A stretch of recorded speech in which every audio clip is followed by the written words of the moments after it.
Certa vez, um livro que li tratando de liderança citava como a visão de alguns líderes, a visão nossa de líderes, muitas vezes é distorcida. O que nós achamos importante não é, e o que nós não julgamos importante acaba sendo. Ele mencionava relatos da guerra, especialmente de diários de guerra, quando havia um certo evento que, no momento em que acontecia, as pessoas que participaram daquele evento não julgaram muito importante.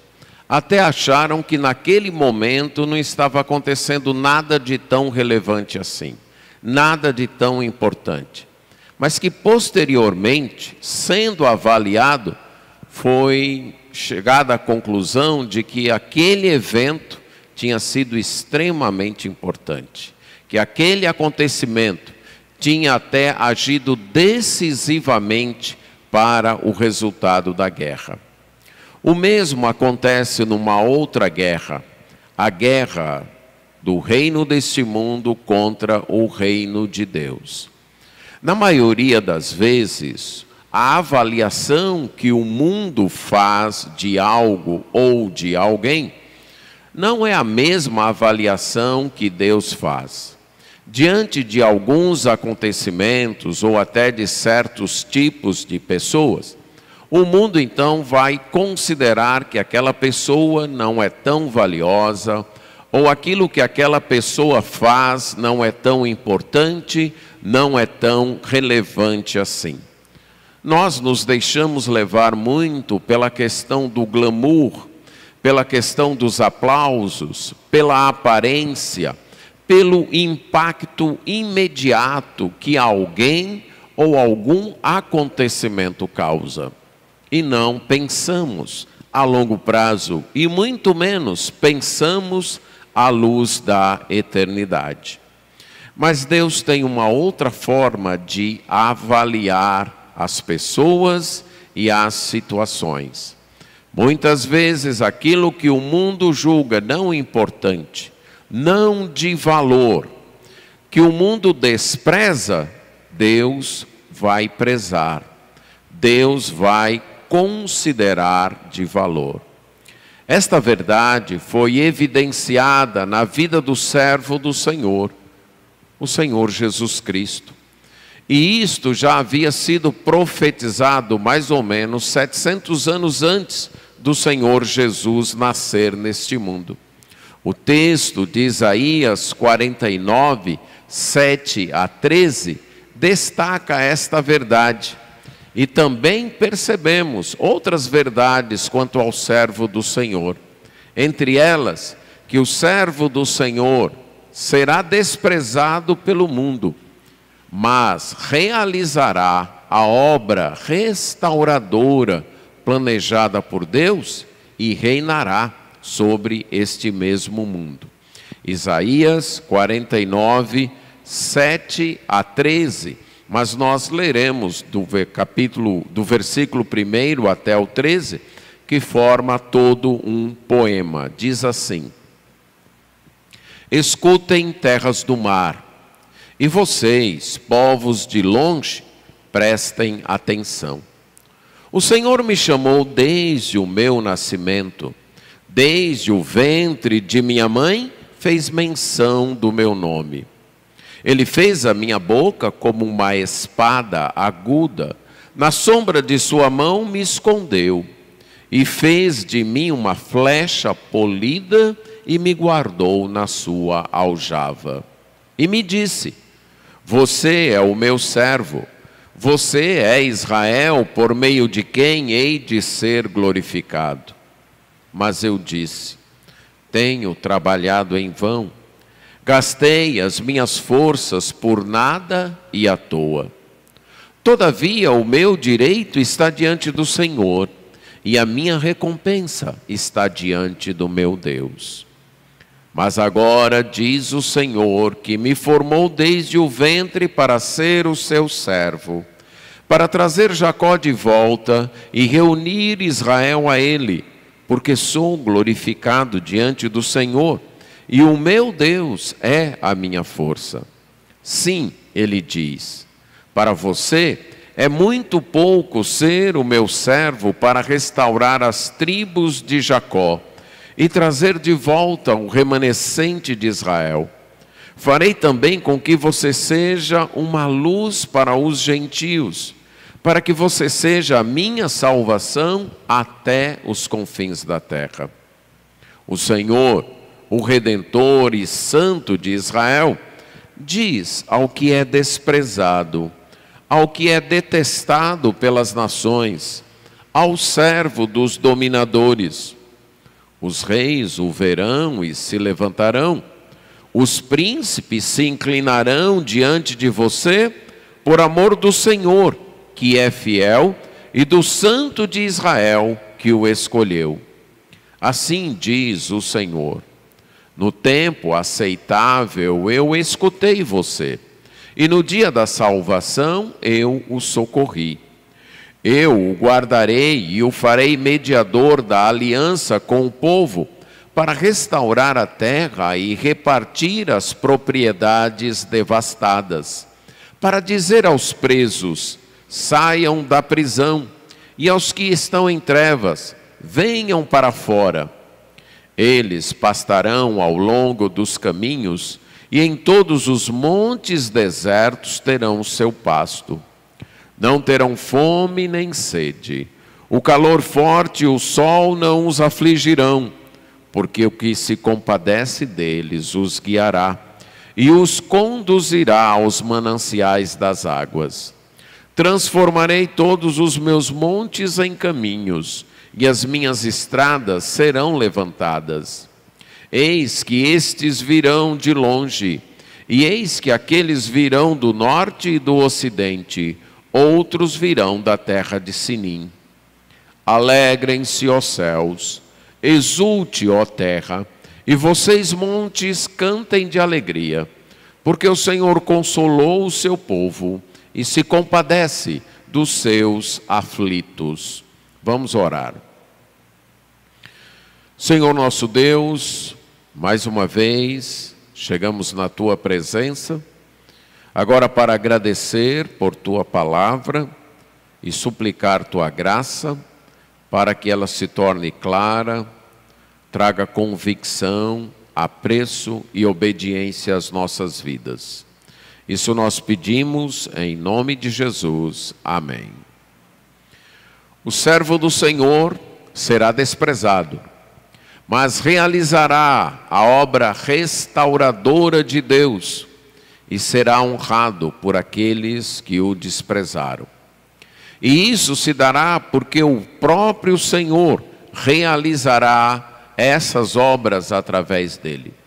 O Senhor fará com que o servo seja honrado por todas as pessoas, por todos os povos. Esta profecia foi proferida por Isaías no tempo em que ele viveu na terra de Judá, na cidade de Jerusalém, entre os anos 740 a 686 a.C. Naquele tempo, o seu povo estava assediado pelo império assírio. E Isaías desafiava as pessoas do seu tempo a confiarem exclusivamente em Deus, a descansarem no cuidado, na proteção, na aliança que Deus havia feito com eles. Mas aquelas pessoas teimavam em não confiar completamente em Deus e assegurar-se de outros recursos, assegurar-se então dos seus próprios exércitos ou de aliança com outras nações. Isaías então entendeu que o juízo de Deus viria sobre aquele povo e passou a proclamar profecias para a geração que estaria mais ou menos 150 anos depois dele, uma geração que estaria no exílio, exatamente por causa do juízo de Deus, e uma geração que estaria desesperançada, considerando que Deus não mais os salvaria, que Deus não mais traria a restauração para eles. É para esta geração que se dirigem as profecias contidas a partir do capítulo 40 deste livro de Isaías. Na primeira parte, de 40 a 48, primeira sessão dessa segunda parte do livro, Isaías enfatizou a promessa de Deus de libertar o povo de Israel, o remanescente de Israel, através do rei persa Ciro e restaurá-los na sua terra. Aqui no capítulo 49, ele inicia uma segunda sessão nessa parte, onde ele vai se concentrar na obra do servo do Senhor, o Messias, e vai falar não apenas da restauração da terra, mas da restauração espiritual, que no futuro Deus traria para toda a sua nação, para todo o povo de Israel. Esse texto aqui que nós lemos é mais uma das chamadas canções do servo, poemas profetizados e compostos por Isaías que tratam do servo do Senhor. O primeiro deles apareceu no capítulo 42, a partir do verso 1. E aqui nós temos o segundo poema. Nós ainda teremos mais na frente 2 outros poemas. Nesse aqui, que nós dividimos em 2 partes, tratamos a primeira de versos 1 a 6, no domingo passado, nós vimos que na primeira parte, o Senhor então chama o seu servo, capacita o seu servo e define o campo missionário do seu servo. Não apenas isso, mas também o Senhor anima o seu servo diante do desânimo que ele tem por causa da aparente falta de resultados do seu trabalho. Nesta segunda parte aqui, não é mais o servo que fala. Nos versos 1 a 6, nós temos o próprio servo do Senhor falando e dizendo o que o Senhor fez e o que o Senhor disse para ele. A partir de agora, é o profeta que fala em nome do Senhor e fala a respeito do servo. Uma outra diferença dessa segunda parte para a primeira é que nesta parte o profeta se detém em falar da obra do servo para o povo de Israel. Ele vai falar muito pouco da obra do servo para os gentios, como ele falou na primeira parte. Mas ele ainda está falando do servo, de uma pessoa que se identifica com o povo de Israel, que personifica o povo de Israel, mas é um indivíduo. E isso nós percebemos no verso 8. Quando Deus fala que fará deste servo o mediador da aliança com o povo, e aí com o povo de Israel. Uma coisa interessante é notar algumas semelhanças desse cântico com o primeiro cântico do servo lá no capítulo 42. Ali no capítulo 42, o servo também foi chamado para ser um mediador da aliança. Como diz 42:6, foi chamado para ser luz para os gentios, foi chamado para tirar os cativos e trazer para a luz os que estavam nas trevas. E da mesma maneira como esse daqui, que termina no verso 13 com um cântico, ali também, aquele poema do servo, termina com um convite ao louvor, no capítulo 42, versos 10 a 12. Mas aqui o Senhor vai mostrar que o seu servo, apesar de desprezado pelo mundo, será no futuro honrado por todos os povos. Começando aí no verso 7, nós temos a identificação de quem está falando. O Senhor, o Redentor e Santo de Israel. Você que tem acompanhado a leitura e a explanação de Isaías, já percebeu que especialmente nessa segunda parte do livro, essa identificação é bem repetida, é bem reincidente. Várias vezes o profeta anuncia então a palavra de Deus, dizendo: o Senhor, o Redentor e o Santo de Israel. O Senhor, conforme aparece aqui com todas as letras maiúsculas, refere-se ao nome pessoal de Deus.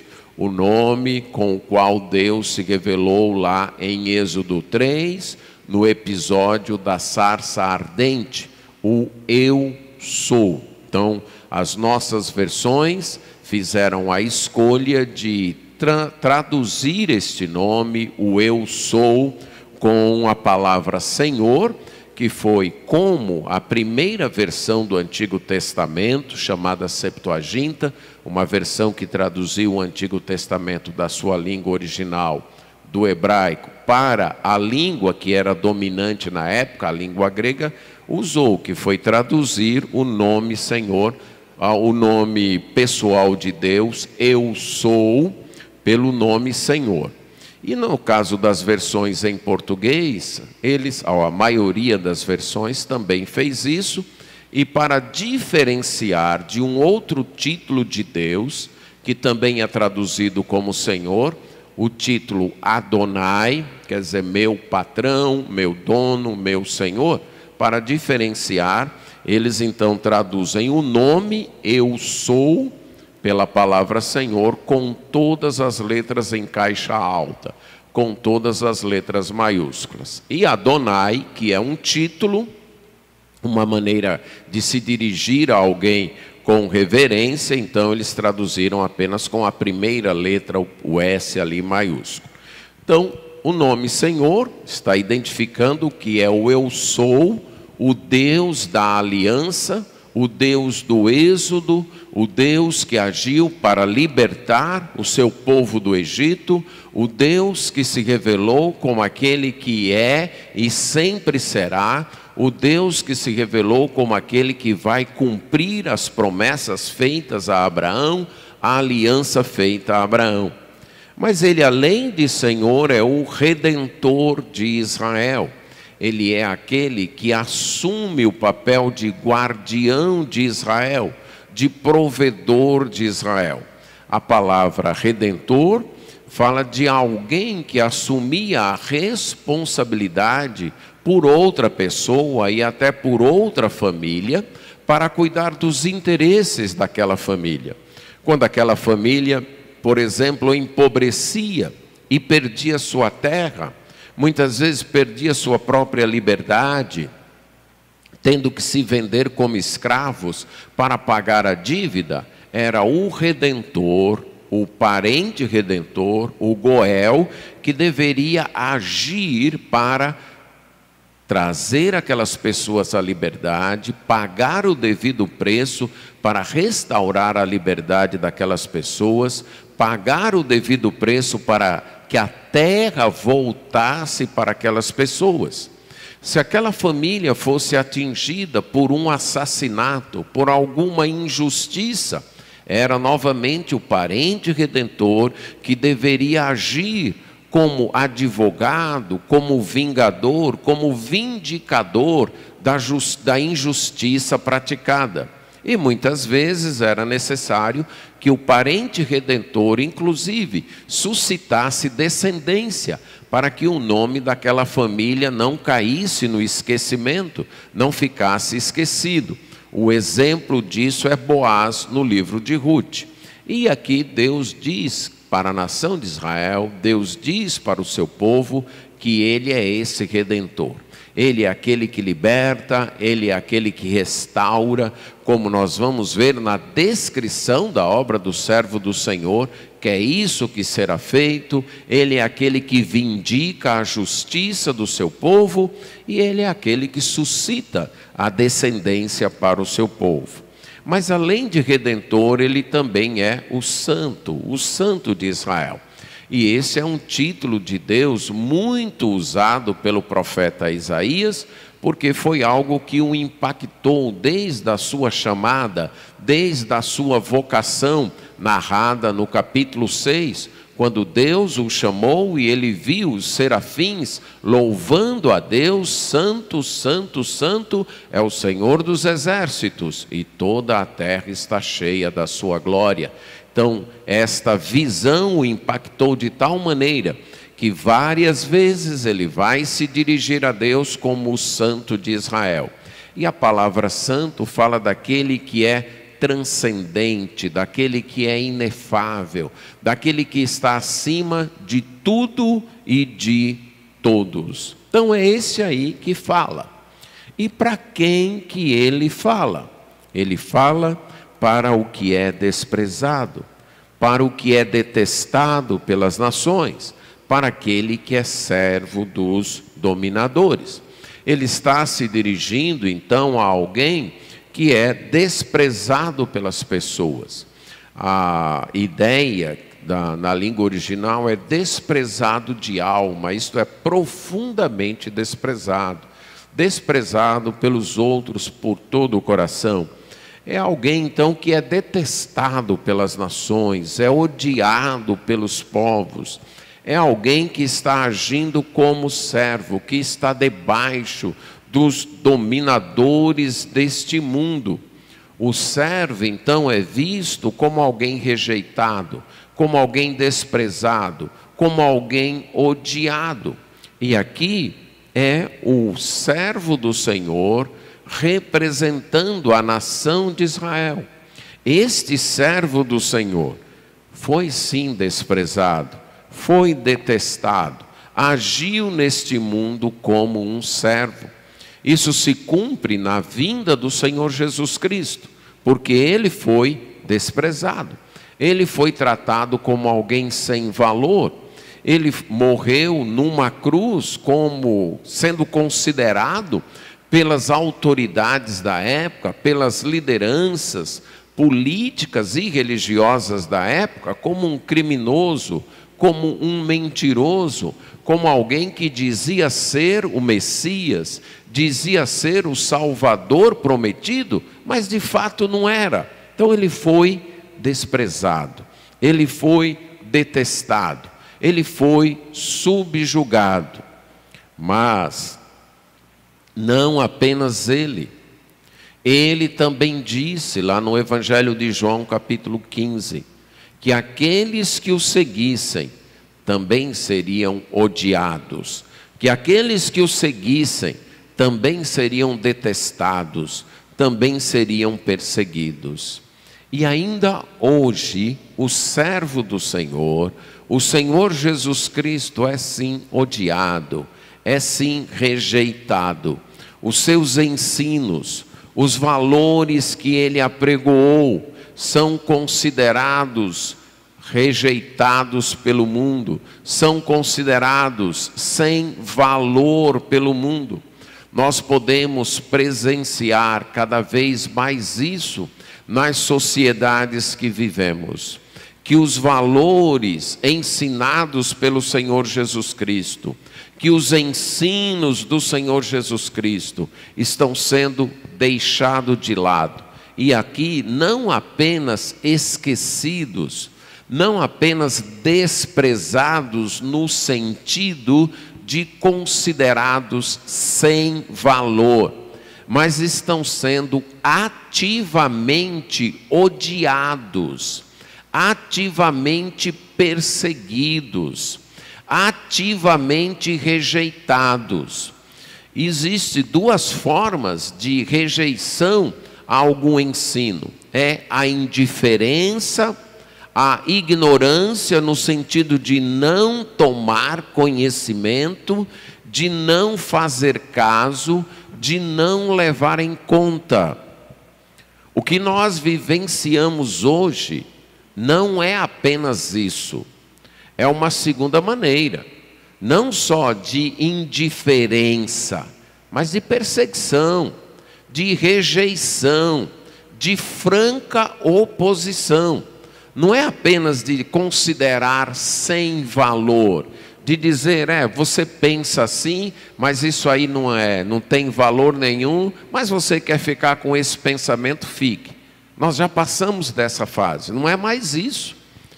Se você pensa assim, nós queremos tirar você, ou você muda de pensamento, ou nós queremos tirar você, nós queremos eliminar você, nós queremos empurrar quem pensa desta maneira para um outro lugar, ou para a margem da influência da sociedade. É isso que acontece com os ensinos do Senhor e, logicamente, com o próprio Senhor, porque Ele é o autor destes ensinos.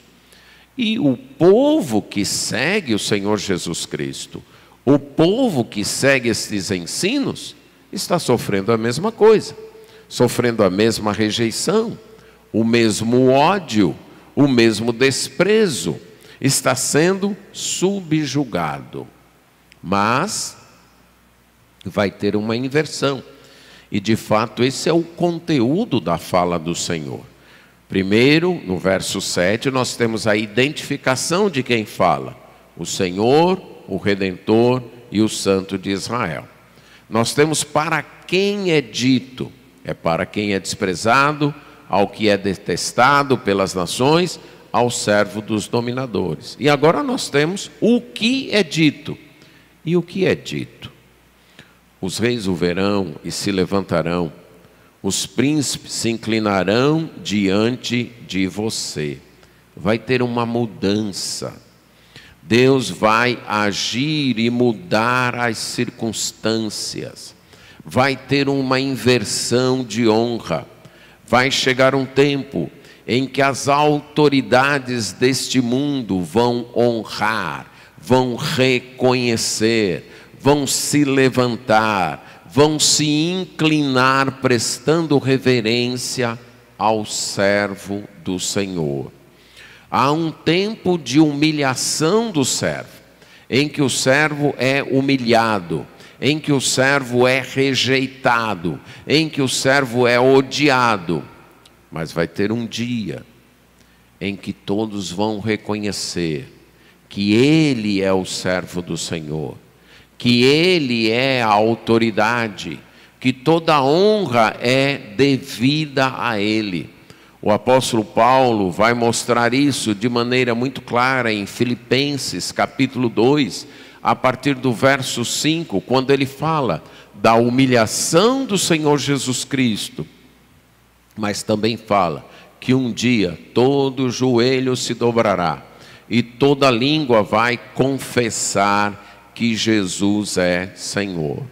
Então hoje nós vivemos como povo de Deus um tempo de rejeição, de ser odiado, de ser detestado, de ser considerado sem valor. Mas haverá um dia em que isso vai mudar, que vai haver uma inversão, em que o Senhor Jesus Cristo será honrado, que o Senhor Jesus Cristo será reconhecido com o seu devido valor, com a sua devida glória. Ele será exaltado e o povo dele receberá esta glória. Textos no Antigo Testamento, como Romanos capítulo 5, mencionam isso. 1 Pedro também menciona isso, que nós hoje sofremos com o Senhor Jesus Cristo e sofremos pelo Senhor Jesus Cristo, mas um dia nós seremos glorificados com o Senhor Jesus Cristo. Nós receberemos a mesma glória que Ele tem recebido. E isso vai acontecer por quê? Por causa do amor do Senhor que é fiel. A razão da inversão, então, é o amor de Deus. Por amar o seu servo e por ser fiel, Deus tem garantido que o seu servo, agora humilhado, um dia será reverenciado, um dia será honrado. Por ser fiel, Deus vai manter esta palavra. Por ser Ele o Santo de Israel, o único, o singular, e por ter escolhido o seu servo, Ele há de fazer isso. Então é a fidelidade de Deus que vai mudar as circunstâncias. Isso vai acontecer com o Senhor Jesus Cristo, o servo do Senhor por excelência. Isso vai acontecer com a nação de Israel, que hoje é desprezada também, hoje quase que o mundo está contra ela, mas isso vai acontecer com ela também. Um dia será o centro da terra, o centro do reino de Deus, mas isso vai acontecer também com todo o povo de Deus, toda a igreja do Senhor Jesus Cristo, que é a manifestação do povo de Deus nessa dispensação. Essa igreja que é tratada com pouco caso, estes servos de Deus que hoje são tratados com menosprezo, também participarão da glória do Senhor. Quando você lê as cartas escritas às igrejas lá no Apocalipse, lá no final, ao vencedor, você vai perceber várias bênçãos que é dita àqueles que permanecerem fiéis, que perseverarem. E uma delas é que eles vão reinar com Cristo. Eles vão participar do reino de Cristo. Eles estarão reinando com Cristo. Estas pessoas, então, que hoje, humilhadas, rejeitadas, odiadas por causa de Cristo, por defender e prezar os ensinos de Cristo, por não abrir mão de sua fé, um dia também serão honradas, um dia participarão da glória do servo do Senhor. Deus então tem escolhido o seu servo, que hoje é rejeitado, mas ele realizará a obra restauradora de Deus e um dia será honrado. O próprio Senhor, na segunda parte aqui do texto, vai mostrar que ouviu esse servo e lhe comissionou para uma obra. Pela segunda vez aparece a expressão, assim diz o Senhor. E agora diz, o que é dito? Verso 8, no tempo aceitável eu escutei você, e no dia da salvação eu te socorri. A expressão tempo aceitável, literalmente seria o tempo que é do prazer de Deus, o tempo que é conforme a vontade de Deus, o tempo que é aceitável a Deus. Isso é, Deus vai ouvir o servo e agir em prol do servo no tempo dele, no próprio tempo de Deus. O tempo aceitável, então, aqui é essa ideia, que inclusive aparece em paralelo com o dia da salvação. No tempo escolhido por Deus, no tempo apropriado por Deus, no tempo marcado por Deus para realizar a sua salvação, para trazer a plenitude realizada de sua salvação. O tempo, então, de acordo com a vontade de Deus. O servo clamou, o servo pediu, e Deus então disse, olha, não se preocupe, no tempo marcado, no tempo determinado por mim, no tempo que for do meu agrado, no tempo que eu escolhi para manifestar a minha salvação, eu vou agir, eu vou responder a sua oração e eu estarei agindo.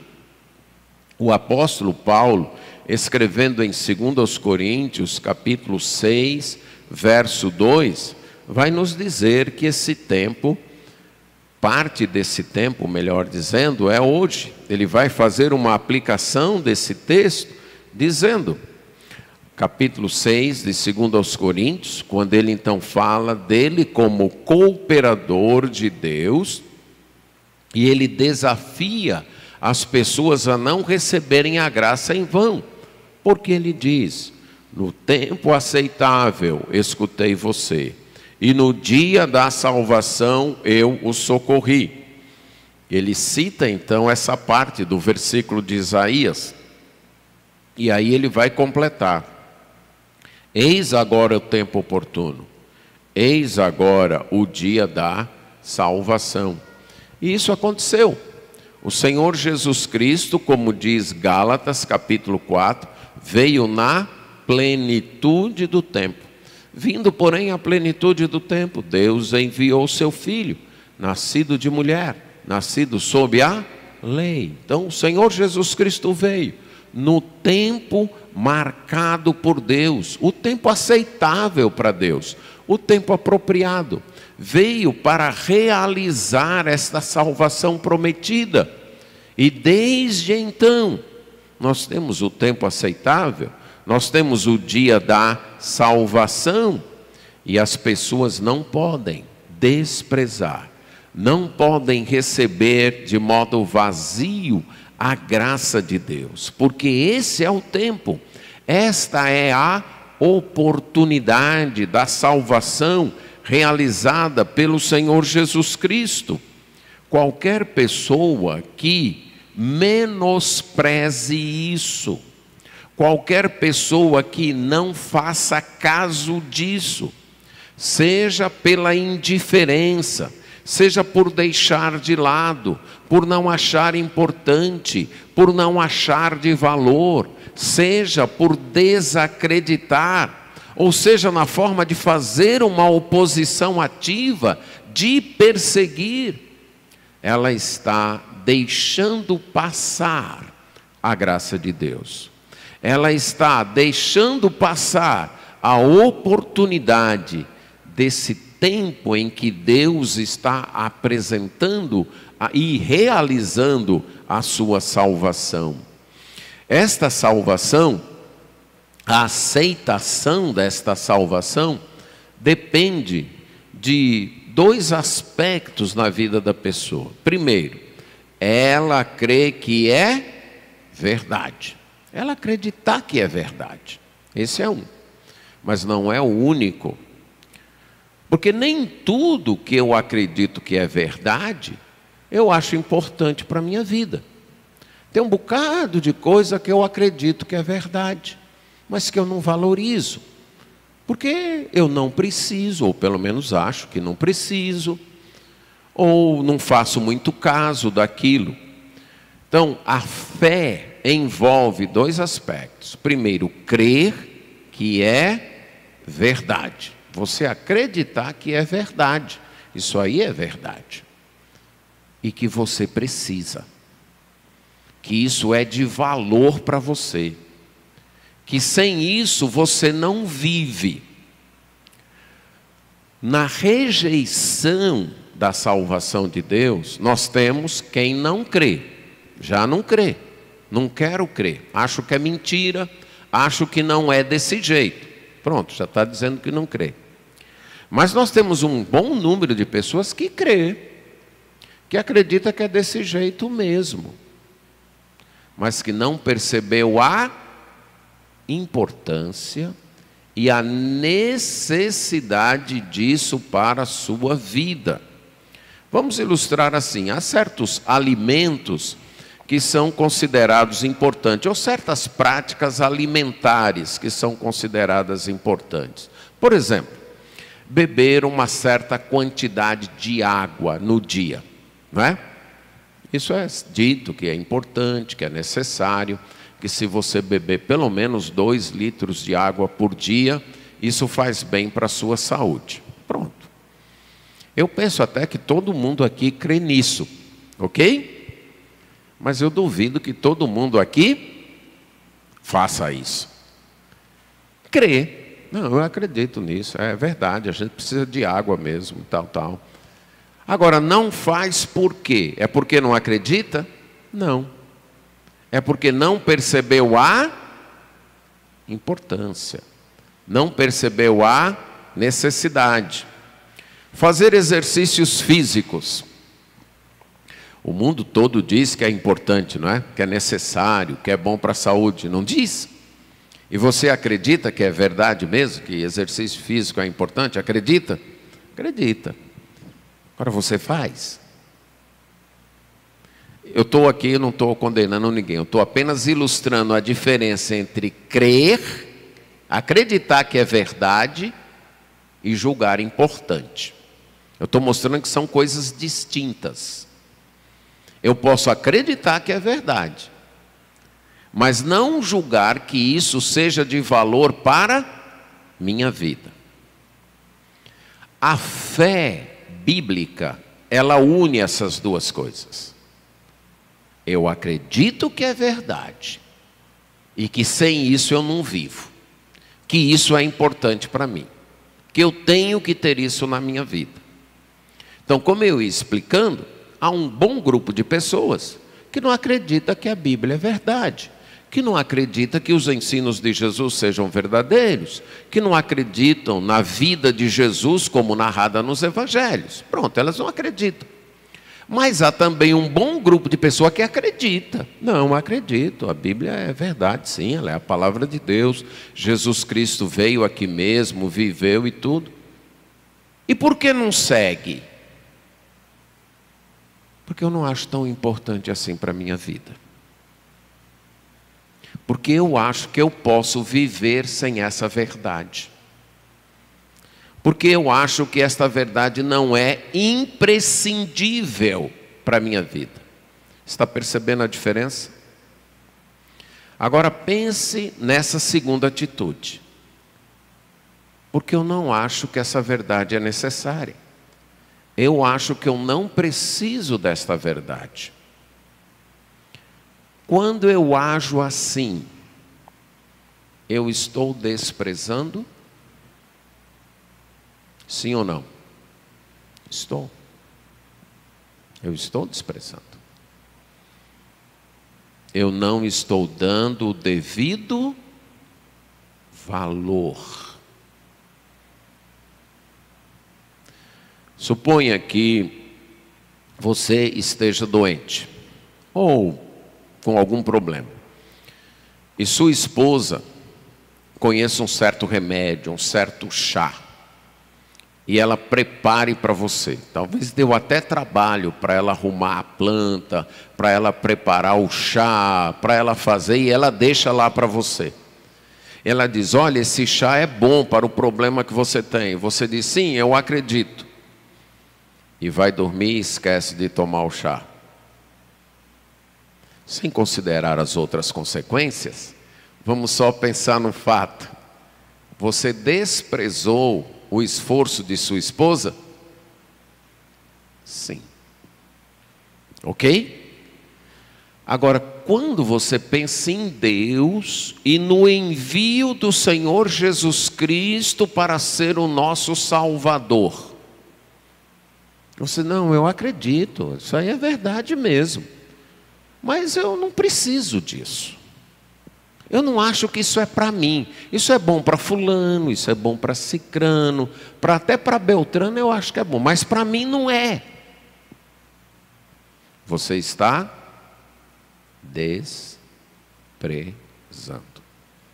Você está considerando sem valor aquilo que Deus considera de supremo valor. Um dia vai ficar claro que isso é de supremo valor. Mas antes que esse dia chegue, você vive o tempo aceitável agora. O tempo que é do agrado de Deus. Eu quero só repetir que esse tempo aceitável não é primariamente o tempo que eu devo aceitar. É o tempo que foi do prazer de Deus, o tempo aceitável para Deus realizar e manifestar a sua salvação. Mas que por tabela, por consequência, é o tempo da oportunidade para mim. É o tempo que foi do agrado de Deus me dar a oportunidade de aceitar esta salvação. Se esse tempo passar, você não terá desculpas diante de Deus. Você poderá até dizer, eu criei, me falaram disso e eu acreditei e era verdade mesmo, mas eu achei que não era importante para mim. E Deus vai dizer, você não valorizou o que eu lhe apresentei. Você não valorizou a salvação que eu oportunizei para você. Não tem porquê eu agora lhe atender. O tempo que foi do meu agrado manifestar a salvação, o dia da salvação passou, acabou. e você perdeu a oportunidade. E ele então fala que nesse tempo oportuno a obra do servo é ser mediador da aliança, literalmente a aliança com o povo. O servo é a pessoa da aliança. Deus realiza o seu projeto restaurador, o seu projeto salvador, através de alianças. Ele fez uma aliança com Noé, ele fez aliança com Abraão, depois ele fez uma aliança com o povo de Israel no Monte Sinai, depois ele fez uma aliança com Davi, narrada lá em 2 Samuel 7, e ele prometeu em Jeremias 31 uma nova aliança. Essa nova aliança, inclusive, já estava prevista na aliança que ele fez com o povo de Israel, lá no Sinai, de um tempo quando ele ia mudar o coração do povo. E o meio, a pessoa através da qual ele concretiza os benefícios da aliança é o seu servo, que foi o mediador da nova aliança, que inclui essas outras alianças. É através dele que os benefícios da aliança chegam. Qualquer pessoa só desfruta as bênçãos da aliança através de Jesus, através do servo do Senhor. Mas não apenas o mediador da aliança, mas ele iria restaurar as propriedades devastadas. Ele irá levar o povo de Israel de volta para a sua terra, para a terra prometida, e irá fazer este povo ter uma terra frutífera e uma terra próspera. Esta é uma promessa de Deus que ele fez para Abraão, que ele daria uma terra para Abraão e para os seus descendentes. E através de Jesus Cristo, ele vai cumprir esta aliança, ele vai cumprir esta promessa com Abraão. O povo de Israel será um dia restaurado em paz. Hoje eles estão num pedaço da terra, mas sem paz. Por quê? Porque eles não reconhecem o mediador da aliança. Eles não reconhecem Jesus, o servo do Senhor, o Messias enviado para realizar estas bênçãos. Mas um dia eles vão reconhecer e a terra será restaurada para eles. Não apenas a terra, mas também a liberdade. E ele vai dizer aos presos: saiam da prisão. Aos que estão nas trevas, isto é, aos que estão nos cárceres escuros, saiam para fora. E ele há de suprir.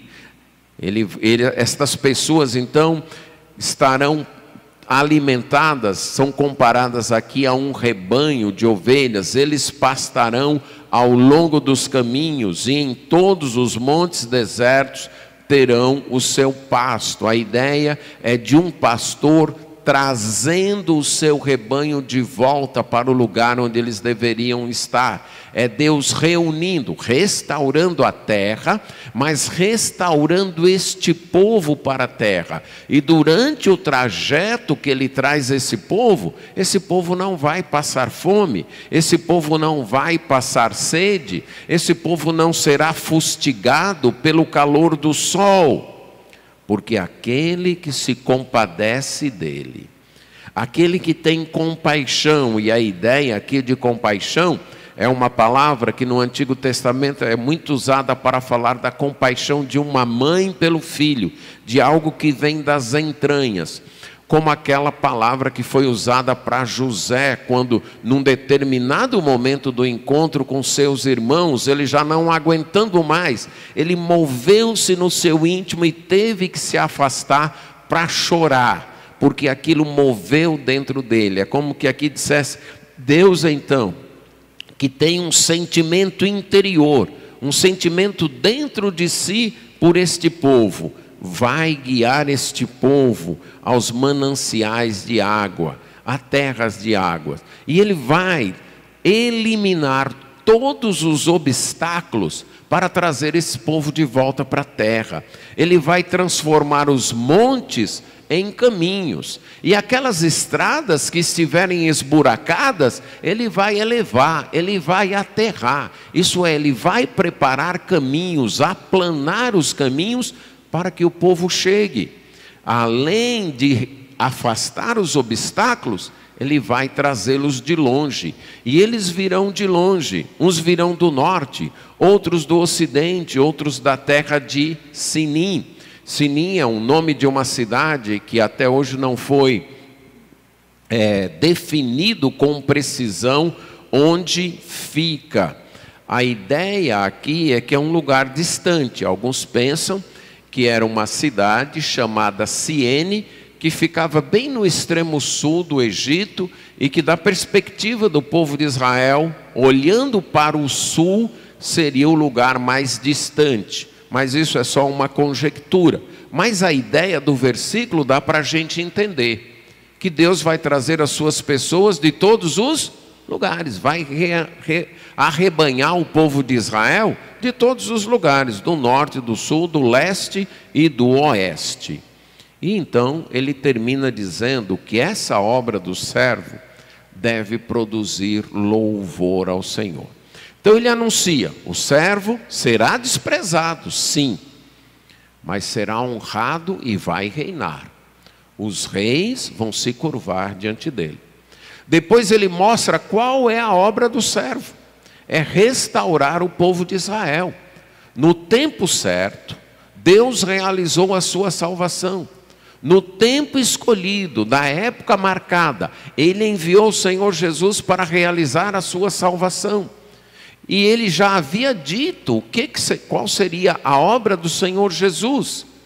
Seria restaurar a terra para o povo de Israel, restaurar Israel à terra, a trazer Israel dos diversos lugares do mundo para a sua terra e cuidar desse povo, alimentar este povo e proteger esse povo. E em terceiro lugar, ele termina dizendo: diante disso, todo mundo deve se alegrar. Alegre-se, ó céus, exulte, ó terra, e vocês, os montes, cantem de alegria. Aqui ele está usando uma figura de linguagem chamada merisma, que é pegar pontos opostos para indicar que todo mundo, céus e terra, os montes, todos, devem cantar, devem se alegrar. Várias vezes, você que tem acompanhado as mensagens de Isaías, percebem que Isaías coloca cânticos quando ele anuncia uma obra de Deus. Por quê? Porque qual uma das reações mais normais de nós manifestarmos alegria? Qual é? Cantando, não é? Você percebe as torcidas de futebol, o que eles mais fazem, além de gritar, é o quê? Cantar. Cantar é uma forma natural de expressar alegria, de manifestar alegria. Isso é parte de nós. Deus nos criou assim. Por isso que depois de anunciar esta obra, ele diz: cantem, os céus e a terra cantem, vibrem de alegria, exaltem o Senhor. E exaltem por quê? Porque Deus consolou o seu povo e se compadece dos seus aflitos. Deus vai restaurar o seu povo. Um povo que tem sido afligido. Um povo, no caso o povo de Israel, por causa dos seus próprios pecados, recebeu o juízo disciplinador de Deus, a aflição disciplinadora de Deus. Mas como começou essa parte de Isaías lá no capítulo 40, consolai, consolai o meu povo. Deus prometeu o conforto, Deus prometeu a restauração, Deus prometeu o consolo, e Ele assim vai restaurar este povo, vai confortar este povo. É por isso que deve-se cantar, exaltar a Deus. Mas não apenas aquele povo, todos os que, por causa do Senhor Jesus Cristo, por causa de Deus, são afligidos, vivem em aflição, um dia serão confortados. Um dia irão desfrutar da salvação prometida por Deus. E só nesse dia é que devem cantar? O texto diz para cantar quando? Cantar já agora. Exaltar a Deus já agora. O povo de Deus canta não porque já recebeu todas as bênçãos, mas porque tem a certeza de que vai recebê-las. O povo de Deus canta não apenas por causa daquilo que Deus já fez em suas vidas, mas também por causa daquilo que Deus ainda fará. Um dia, o povo de Israel estará restaurado à sua terra. Jerusalém será a capital do reino de Deus. Todos desfrutarão de alimento, de água boa e potável, não sofrerão as aflições do calor, mas não apenas Israel. Todo esse mundo será transformado no novo céus e nova terra. E todos os que seguem o Senhor Jesus Cristo participarão desse tempo de bênçãos sem fim, de conforto pleno, de restauração total, por causa do servo do Senhor e da obra que ele realizou. Ele foi o mediador dessa aliança. Ele pagou, foi o fiador, que com a sua morte na cruz pagou o preço para aqueles que seguem a Deus desfrutem destas bênçãos. E é por causa disso que, mesmo sem ter a totalidade das bênçãos hoje, nós devemos entusiasticamente louvar a Deus nesta esperança, sabendo que um dia, por causa deste servo, que foi rejeitado, foi detestado, foi odiado e ainda é, um dia ele voltará reinando neste mundo, estabelecerá o seu reino, e aqueles que o seguem reinarão com ele. E é nesta esperança que nós cultuamos, é nesta esperança que nós nos reunimos aqui hoje à tarde, é nesta esperança que nós cantamos, e é essa esperança que nós carregamos e que deve encher nossos olhos e corações de alegria. Um dia ele reinará e nós reinaremos com ele. Amém.